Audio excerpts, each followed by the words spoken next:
Assalamualaikum warahmatullahi wabarakatuh.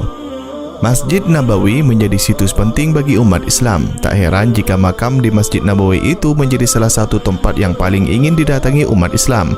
Semua orang bisa mengunjungi makam Nabi, namun hanya orang tertentu yang bisa masuk ke dalam makam. Mereka adalah petugas pengganti penutup kain makam. Ada kisah menarik dari seorang syekh yang menjaga sekaligus pengganti tutup makam Rasulullah. Seperti apa kisahnya? Sebelum melanjutkan ke cerita, silakan tonton video ini sampai tuntas supaya tidak salah paham, dan supaya lebih bermanfaat silakan share video ini ke sosmed kalian supaya teman-teman kalian tahu seperti yang kalian tahu. Dan marilah kita mulai dengan bacaan Al-Basmalah. Bismillahirrahmanirrahim. Pada tahun 1971 ada 13 orang yang mendapat tugas untuk mengganti penutup ruang makam Nabi. Salah satu dari 13 orang ini ialah Syekh Ahmad Syahirti. Syekh Ahmad berhasil diwawancarai wartawan Al-Arabiyah. Wawancara tersebut berlangsung saat Syekh Ahmad sudah sepuh dengan umur 100 tahun. Syekh Ahmad Syahirti adalah kepala divisi bordir di pabrik kain penutup Ka'bah dan makam Rasulullah di Mekah. Ia bercerita selama 14 malam ia bekerja mengganti penutup ruang makam. Kata dia, makam Nabi tidak seperti penutup kain Ka'bah yang setiap tahun harus diganti. Penutup makam Nabi jarang diganti. Hal tersebut dikarenakan penutup makam itu terletak di dalam ruangan tertutup dan tak pernah tersentuh oleh siapapun. Biasanya penutup makam Nabi diganti setiap 100 tahun sekali. Terakhir kali diganti pada tahun 1971, tepatnya pada saat Syekh Ahmad ditugaskan mengganti penutup tersebut. Ketika ditanya tentang ruang makam Nabi, ia menjawab dengan suara gemetar. Bagaimana aku bisa mengungkapkan perasaanku pada saat aku memasuki ruang makam Nabi?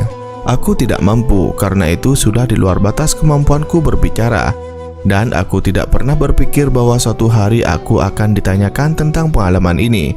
Kami adalah orang yang pertama yang masuk bersama Sayyidil Habib As'ad Syera, salah satu tokoh di Madinah Al-Munawwarah yang merupakan direktur wakaf keagamaan Madinah pada saat itu, dan Habib Maghrabi dari manajemen pabrik, dan banyak lagi yang lain. Kami berjumlah 13 orang. Aku tidak ingat sebagian besar dari mereka karena saat ini mereka telah meninggal dunia. Kami didampingi kepala suku Agas, yaitu penjaga makam Nabi turun-temurun. Syekh Ahmad bercerita ketika ia memasuki ruangan makam, tercium bau harum yang aromanya tidak pernah tercium sebelumnya. Aroma keharumannya sangat luar biasa. Lihatlah lensa kacamata ini, dan ia menunjuk ketebalan kacamatanya, dan lihatlah berapa banyak rambut putih. Itu semua menunjukkan berapa tahun kehidupan yang kubawa.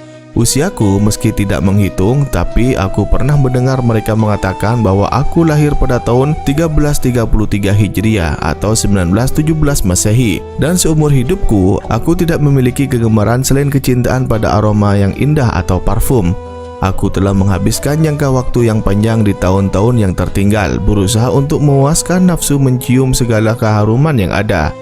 Aku belajar banyak, dan aku dapat memberitahu Anda dengan keyakinan bahwa aku memiliki keahlian khusus bagaimana mencampur minyak wangi dan menghasilkan wangian terbaik, dan bahwa hampir tidak ada orang lain yang bisa membuat wangian seperti racikanku. Dan aku katakan ini karena aku menemukan ketidakmampuan untuk menjelaskan apa yang terjadi pada malam yang diberkati itu ketika pintu dibuka untuk kami dan kami memasuki ruang pemakaman baginda Nabi. Aku menghirup keharuman dan aroma yang tidak pernah ku ketahui atau mencium sebelumnya maupun sesudahnya, dan tidak pernah dikenal seumur hidupku. Aku tidak pernah tahu rahasia komposisinya. Itu adalah keharuman di atas keharuman, aroma di atas aroma, sesuatu yang lain daripada yang lain, bahkan akan membuat takjub seorang ahli sekalipun, atau pedagang parfum manapun juga tidak akan pernah mencium seperti itu sebelum atau sesudahnya, kata beliau. Syekh Ahmad melanjutkan, ketika pintu makam dibuka, ia sangat takjub. Ini adalah tempat teragung di muka bumi. Aku tidak tahu persis berapa luasnya, tetapi menurut taksiran kami, ruang makam itu sekitar 48 meter persegi dengan ketinggian kurang lebih 11 meter. Di bawah kubah hijau ada kubah kecil dan tertulis di situ makam Nabi, makam Abu Bakar As-Siddiq dan makam Umar bin Khattab. Di samping 3 makam terdapat makam lain yang kosong. Ternyata ruangan tersebut merupakan ruang dari Sayyidah Fatimah Az-Zahra yang merupakan rumah di mana dia dan keluarganya tinggal. Ruangan makam sangat mengagumkan. Saking kagumnya kami sampai tidak tahu bagaimana untuk membersihkan potongan-potongan khusus yang dibuat untuk menempelkan kain pada kubah. Jari-jari kami goyang bergetar dan napas kami menderu. Kami tinggal selama 14 malam penuh, bekerja dari setelah sholat Isya sampai azan pertama waktu fajar untuk menyelesaikan tugas ini. Kami menggunakan bahasa sinyal dan kalau terpaksa berbicara akan kami lakukan dengan berbisik-bisik. Kami terus menghapus potongan-potongan lama, melepas simpul dari penutup lama, dan membersihkan semua debu dan bulu merpati yang terjebak di tempat yang suci ini. Itu terjadi pada tahun 1971 dan penutup lama yang kami ganti telah berusia 75 tahun, sesuai dengan tanggal yang tertulis di atasnya, kata beliau. Ruang makam menurutnya sebagian besar ditutup kain tenun yang terbuat dari sutra murni, berwarna hijau lembut dengan kain katun yang kuat, dan dimahkotai sabuk yang mirip dengan penutup Ka'bah.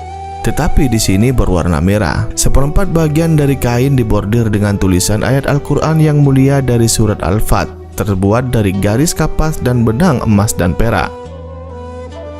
Hal lain yang membuat Syekh Ahmad takjub ialah penglihatannya yang rabun karena termakan usia itu. Bisa memasukkan benang ke dalam lubang jarum tanpa mengenakan kacamata, padahal tempatnya sangat redup. Beliau mengisahkan, "Di situ aku sanggup untuk menempatkan benang ke lubang jarum tanpa kacamataku. Meskipun cahaya sangat redup di tempat di mana kami bekerja, bagaimana Anda bisa secara ilmiah menjelaskan hal ini? Dan bagaimana Anda bisa menjelaskan fakta bahwa aku tidak merasa alergi? Aku adalah penderita alergi akut. Aku akan batuk parah jika sedikit terkena debu. Tetapi pada waktu itu aku sama sekali tidak terpengaruh oleh debu ruangan atau pasir yang terbang di udara. Seakan-akan pasir tidak lagi pasir dan seolah-olah debu menjadi obat untuk penyakitku. Aku merasa sangat bersemangat dan muda seperti ketika usiaku belasan tahun. Padahal waktu itu usiaku sudah lebih dari setengah abad," tutupnya.